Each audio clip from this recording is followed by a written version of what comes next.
Astro TV ஆதி நேயர்களுக்கு வணக்கம். உங்கள் ஜோதிடர் முருகேசன் பேசுகிறேன். இன்றைய வீடியோவில் மீன ராசிக்காரர்களுக்கு இந்த ஜூன் மாதத்தில் என்னென்ன பலன்கள் நடக்க இருக்கிறது என இன்றைய வீடியோவில் நாம் பார்க்க இருக்கிறோம். தமிழுக்கு குரோதி வருடம் வைகாசி மாதம் 19ஆம் தேதி முதல் ஆடி மாதம் 16ஆம் தேதி வரை, ஆங்கில தேதிக்கு ஜூன் மாதம் 1ஆம் தேதி முதல் 30ஆம் தேதி வரை. மீன ராசிக்காரர்களுக்கு இந்த ஜூன் மாத கிரக நிலவரங்களை பார்த்தோமானால், ராசிக்குள்ள ராகு பகவான், 2ஆம் இடத்திலே செவ்வாய், 3ஆம் இடத்துல சூரியன், புதன், குரு, சுக்கிரன், 7ஆம் இடத்துல கேது, 12ஆம் இடத்துல சனி சஞ்சாரம் செய்கிறார்கள். அதே போல இந்த மாத கிரக பயிற்சிகளை பார்த்தோம்னா, ஜூன் 9ஆம் தேதி புதன் பகவான் ராசிக்கு 4ஆம் இடத்துல சஞ்சாரம் செய்வார். ஜூன் 13ஆம் தேதி சுக்கிர பகவான் ராசிக்கு 4ஆம் இடத்துல சஞ்சாரம் செய்திருக்கிறார். ஜூன் 15ஆம் தேதி சூரியன் ராசிக்கு 4ஆம் இடத்துல சஞ்சாரம் செய்வார். ஜூன் 26ஆம் தேதி புதன் பகவான் ராசிக்கு 5ஆம் இடத்துல சஞ்சாரம் செய்திருக்கிறார். இதுதான் பார்த்தீங்கன்னா இந்த மாத கிரக பயிற்சிகள். இப்போ மீன ராசிக்காரர்களுக்கு இந்த மாதம் எப்படி இருக்கும்? மீன ராசிக்காரர்களுக்கெல்லாம் பாருங்க, ராசிக்குள்ள ராகு பயணம் செய்கிறார். அதே போல் 7.5 சனி, இப்போ சனி பகவான் ராசிக்கு 12ஆம் இடத்துல ஆட்சி நிலையில் சஞ்சாரம் செய்து கொண்டிருக்கிறார். அதே போல் உங்கள் ராசிக்கு அதிபதினு சொல்லக்கூடிய குரு 3ஆம் இடத்துல ரொம்ப பலவீனமாக இருக்கிறார். அப்போ மீன ராசிக்காரர்களுக்கு கோச்சாரம் ரொம்ப வீக்காக இருக்குது. மீன ராசிக்காரர்கள் ரொம்ப கவனமாக இருக்கணும். கிட்டத்தட்ட இன்னும் 2025 மார்ச் வரையும் மீனராசிக்காரர்கள் உஷார். ஏன் அப்படின்னா, ராசிக்குள்ள ராகு பயணம் செய்கிறார். இது ஒரு வீக்கான ஒரு விஷயம். அதே போல் குரு 3ஆம் இடத்துல இருக்கிறார். 7.5 சனி இப்போ தான் ஆரம்பிச்சிருக்கு. சரி, இப்போ பாருங்க, கோச்சாரத்தில் ராசிக்குள்ள ராகு ரேவதி நட்சத்திரம் 1ஆம் பாதத்தில் பயணம் செய்கிறார்.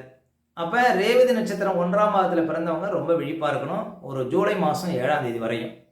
இப்போ மீன ராசியில் பிறந்த ரேவதி நட்சத்திரம் 1ஆம் பாதத்தில் பிறந்தவங்களுக்கு தான் ரொம்ப சிரமமாக இருக்குங்க.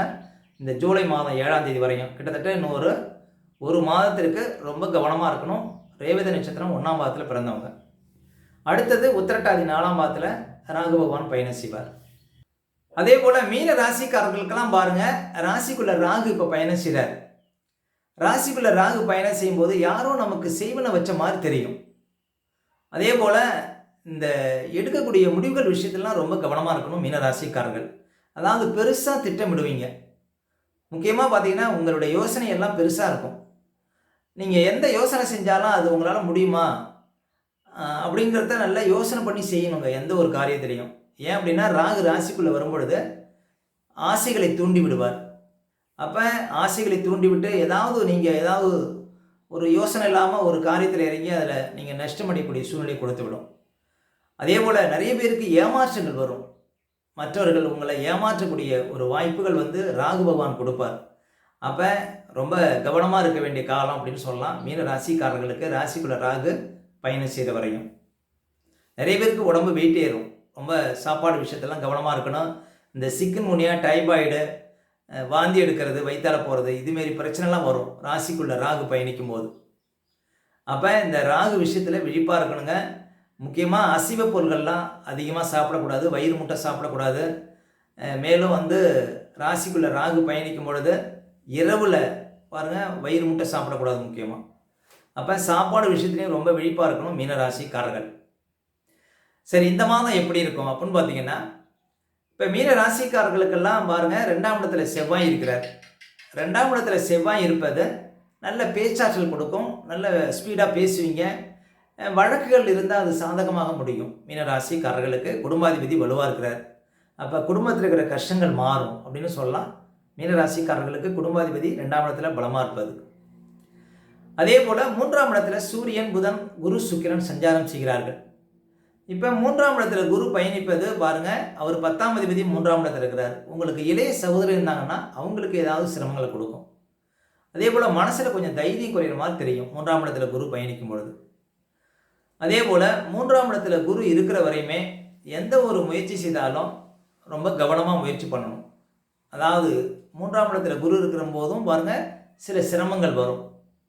ரொம்ப கவனமாக இருந்தீங்கன்னா அந்த சிரமங்களை தவிர்க்க முடியும். அதே போல் சுக்கிரன் இருக்கிற அந்த மாதம் இது சிறப்பு. இப்போ சுக்கிரன் 3ஆம் இடத்துல இருக்கும்போது உங்களுக்கு நன்மை செய்யும். புதுசாக ஏதாவது ஆபரணம் எடுக்கக்கூடிய ஒரு யோகத்தை கொடுக்கும். குடும்பத்தில் சுபகாரிய பேச்சுக்கள் நன்மையில் முடியும். 3ஆம் இடத்துல சுக்கிரன் சஞ்சாரம் செய்வது. அதே சுக்கிரன் 4ஆம் இடத்துக்கு போகிறார். இதுதான் சிறப்பு. ஜூன் மாதம் 13 தேதிக்கு பிறகு சுக்கிரன் 4ஆம் இடத்துல சஞ்சாரம் செய்வார். சுக்கிரன் 4ஆம் இடத்திலிருந்து 10ஆம் இடத்தை பார்ப்பார். புது வேலை கிடைக்கும். மனசில் ஒரு சந்தோஷங்கிறது வரும். எப்பன்னா ஒரு ஜூன் 13 தேதிக்கு பிறகு சுக்கிரன் 4ஆம் இடத்துல சஞ்சாரம் செய்யக்கூடிய காலம். ஏன்னா 4ஆம் இடத்துல சுக்கிரன் திக்பலம். அப்போ சுக்கிரன் 4ஆம் இடத்துக்கு வந்த பிறகு சில பிரச்சனைகளுக்கு, சில கஷ்டங்களுக்கு தீர்வு கிடைச்ச மாதிரி தெரியும். அதே போல் பழைய வாகனத்தை கொடுத்து புதுசாக வண்டி வாகனம் வாங்குறது, அதே போல் வியாபாரம், சொந்த தொழில், இதில் பார்த்தீங்கன்னா நல்ல ஒரு அதிர்ஷ்டங்கிறது இருக்கும். மீன ராசிக்காரர்களுக்கு நாளில் சுக்கிரன் சஞ்சாரம் செய்வது சிறப்புங்க. ஜூன் 13 தேதிக்கு பிறகு. அதே போல் புதன் பகவானும் 4ஆம் இடத்துக்கு வரார். ஜூன் மாதம் 9ஆம் தேதிக்கு பிறகே புதன் 4ஆம் இடத்தில் அமர இருக்கிறார். பொதுவாக 4ஆம் அதிபதி 4ஆம் இடத்துல சஞ்சாரம் செய்யும்போது வியாபாரம், சொந்த தொழில் சிறப்பு தரும். குடும்பத்தில் சுபகாரிய பேச்சுக்கள் நன்மையில முடியும். படிக்கக்கூடிய மாணவ மாணவியர்களுக்கு நல்ல கோர்ஸில் சேர்ந்து படிக்கக்கூடிய வாய்ப்புகளை கொடுக்கும்.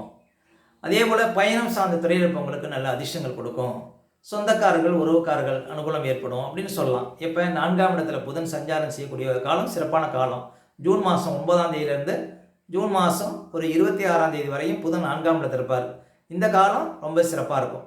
அப்போ இந்த மாதம் சுக்கிரன் புதன் சேர்க்கை உங்களுக்கு அதிர்ஷ்டத்தை கொடுக்கும். செய்கின்ற தொழிலில் வளர்ச்சியை கொடுக்கும். உத்தியோகத்தில் இருப்பவங்களுக்கு நல்ல ஒரு முன்னேற்றம் இருக்கும். ஒரு சிலருக்கு புதிய உத்தியோகங்கள் கிடைக்கக்கூடிய, புது வேலை கிடைக்கக்கூடிய ஒரு வாய்ப்புகளை கொடுக்கும். அதனால் சுக்கிரன் புதன் 4ஆம் இடத்துல சஞ்சாரம் செய்வது சிறப்புங்க மீனராசிக்காரர்களுக்கு இந்த மாதம். அதே போல் மீனராசிக்காரர்களுக்கெல்லாம் சனி 12ஆம் இடத்துல இருக்கிறார். இந்த சொந்தமாக தொழில் செய்யக்கூடியவங்க, வியாபாரம் பண்ணக்கூடியவங்களுக்கு பாருங்கள் முன்னேற்றம் உண்டு. அதே போல் செலவு செய்யணும், ஒரு இடம் வாங்கணும், வீடு கட்டணும் அப்படின்னா அது பார்த்திங்கன்னா சிறப்பு உண்டு. 12ஆம் இடம் விரையாதிபதி வலுக்கும் பொழுது பார்த்திங்கன்னா உங்களுக்கு சுப செலவுகளை கொடுக்கும். ஏன்னா 12ஆம் இடத்துல சனி பலமாக இருக்கிறார். அதே போல் நல்ல மாற்றங்களை கொடுக்கும். ஒரு சிலர் வெளியூர், வெளிநாடு சென்று படிக்கக்கூடிய வாய்ப்புகளை கொடுக்கும். அதே போல் 12ஆம் அதிபதி 12ஆம் இடத்துல இருப்பதனால இந்த வீடு மாறுறது, இடம் மாறுறது, செக்ஷன் மாற்றம், இது மாதிரி ஒரு சில மாற்றங்களை கொடுக்கும். 12ஆம் அதிபதி 12ஆம் இடத்துல சஞ்சாரம் செய்வது. மொத்தத்தில் இந்த மாதம் பாருங்கள் சுக்கிரன் புதன் சேர்க்கை உங்களுக்கு நல்ல அதிர்ஷ்டத்தை கொடுக்கும். சுக்கிரன் புதன் 4ஆம் இடத்துல சஞ்சாரம் ஜூன் மாதம் 9 தேதிக்கு பிறகு மீனராசிக்காரர்களுக்கு அதிர்ஷ்டமான ஒரு நிலை. அதாவது சில கஷ்டங்கள் தீர்ந்த மாதிரி தெரியுங்க ஜூன் மாதம் 9 தேதிக்கு பிறகு மீனராசிக்காரர்களுக்கு. அடுத்த மீனராசிக்காரர்களுக்கு சந்திராஷ்டமம். இப்போ மீனராசிக்காரர்களுக்கு இந்த மாதம் எந்த தேதிகளில் சந்திராஷ்டம் வரும் அப்படின்னு பார்த்தீங்கன்னா இந்த ஜூன் 16, 17, 18 இந்த தேதிகளில் உங்களுக்கு சந்திராஷ்டம் இருக்குங்க. இந்த தேதிகளில் மட்டும் கொஞ்சம் கவனமாக இருக்கணும். சந்திராஷ்டம தினங்களில் தான் நம்முடைய உடல்காரகன், மனோகாரகன் என்று சொல்லக்கூடிய சந்திரன் 8ல் மறையும் பொழுது நம்ம உடல் ரீதியாகவும் மன ரீதியாகவும் அந்த நாட்களில் பாதிப்படைவோம். அந்த நாட்களில் தாங்க இந்த பதட்டம், படபடப்பு, தெளிவில்லாத நிலை, மனக்குழப்பம் இதெல்லாம் கொடுக்கும். அதனால தான் சந்திராஷ்டம தினங்களில் புது முயற்சிகள்லாம் தவிர்க்கணும். அதே போல் வண்டி வாகனத்தில் செல்லும்போது பாதுகாப்பு கவசங்கள்லாம் கண்டிப்பாக அணியணுங்க. மற்றவங்கள்ட்ட பேசும்போதெல்லாம் ரொம்ப நிதானமாக பேச வேண்டிய நாள் பார்த்தீங்கன்னா இந்த சந்திராஷ்டம தினங்கள். அதனால் சந்திராஷ்டம தினங்களை அனுசரிங்கள், வாழ்க்கையில் வளம் பெறுங்கள். மேலும் மீனராசிக்காரர்களுக்கு இந்த மாதம் எந்த தேதிகளில் பணப்புழக்கம் சிறப்பாக இருக்கும் அப்படின்னு பார்த்தீங்கன்னா இந்த ஜூன் 1, 2, ஜூன் 5, 6, ஜூன் 12, 13, 14, 15, 16, அதே போல் ஜூன் 24, 25, ஜூன் 28, 29, 30 இந்த தேதிகளில் நிறைய பணப்புழக்கத்தை பார்க்க முடியும் மீனராசிக்காரர்கள். ஓகே, இந்த வீடியோ பிடிச்சிருந்த ஒரு லைக் கொடுங்க. உங்கள் கருத்துக்களை எங்களுடைய கமெண்ட்ஸில் பதிவிடுங்க. நம்ம பல வீடியோ கொடுக்க இருக்கிறோம். நம்ம சேனலை சப்ஸ்கிரைப் பண்ணுங்கள். பக்கத்தில் வரும் பெல் பட்டனையும் கிளிக் பண்ண. நன்றி, வணக்கம்.